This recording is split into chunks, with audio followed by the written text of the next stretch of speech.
מצרים.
כמה דברים.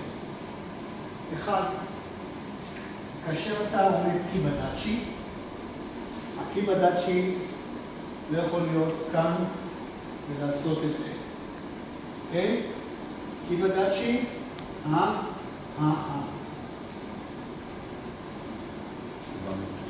הרגליים, לא, הרגליים ככה. הוא לא נמוך מספיק?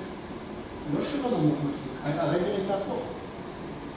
כלומר, אם אתה מסתכל קו, אתה לא יכול לעשות את זה. זה אחד.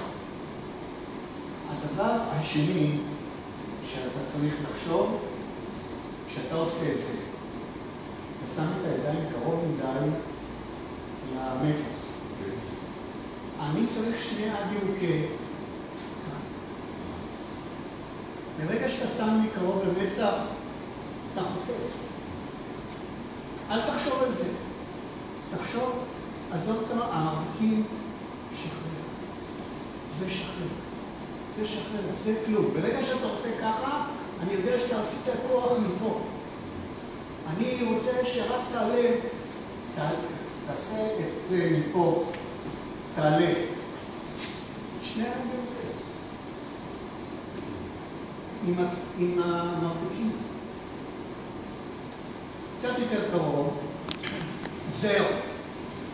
זה מה שצריך לעשות. אז אתם צריכים להיות צמודים? לא.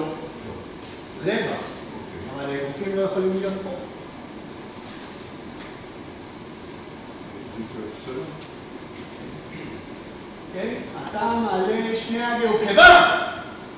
בדיוק. ופותח ונכנס. זה הרגשה. בסדר?